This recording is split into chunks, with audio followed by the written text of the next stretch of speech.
PM Modi की अध्यक्षता में 5 देशों के समूह ब्रिक्स का सालाना शिखर सम्मेलन हुआ। वर्चुअल तरीके से आयोजित इस शिखर सम्मेलन में पीएम मोदी ने कहा कि अध्यक्षता करना हमारे लिए खुशी की बात है।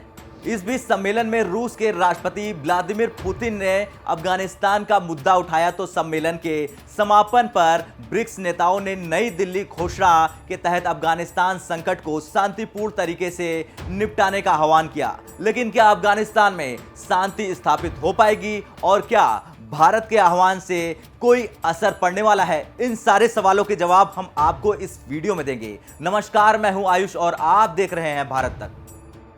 अफगानिस्तान संकट के समय आयोजित इस बैठक में नई दिल्ली घोषणा पत्र के जरिए नेताओं ने देश में स्थिरता, नागरिक शांति, कानून और व्यवस्था सुनिश्चित करने के लिए एक समावेशी अंतर अफगान वार्ता के माध्यम से अफगानिस्तान में हिंसा से बचने और शांतिपूर्ण तरीके से स्थिति को निपटाने का आह्वान किया।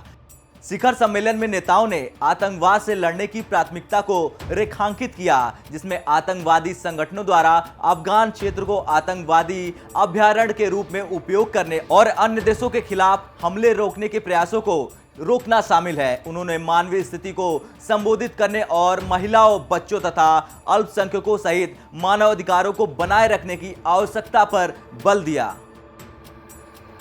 इससे पहले पीएम मोदी ने सम्मेलन की शुरुआत करते हुए कहा कि पिछले 1.5 दशक में ब्रिक्स ने कई उपलब्धियां हासिल की है। आज हम विश्व की उभरती अर्थव्यवस्थाओं के लिए एक प्रभावकारी आवाज हैं। विकासशील देशों की प्राथमिकताओं पर ध्यान केंद्रित करने के लिए भी ये मंच उपयोगी रहा है। ब्रिक्स की 15वीं वर्षगांठ पर इस समिट की अध्यक्षता करना मेरे और भारत के लिए खुशी की बात है। आज की इस बैठक के लिए हमारे पास विस्तृत एजेंडा है। हमें ये सुनिश्चित करना है कि ब्रिक्स अगले 15 सालों में और परिणामदायी हो। भारत ने अपनी अध्यक्षता के लिए जो थीम चुना है वो यही प्राथमिकता दर्शाता है।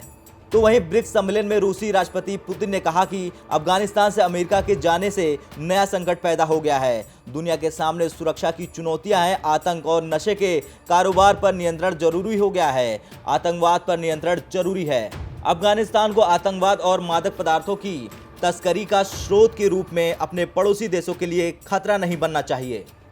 पीएम मोदी ने यह भी कहा कि यह पहली बार हुआ है कि ब्रिक्स में मल्टीलेटरल सिस्टम की मजबूती और सुधार पर एक साझा पोजीशन लिया गया है। हमने BRICS counter terrorism action plan भी एडॉप्ट किया है।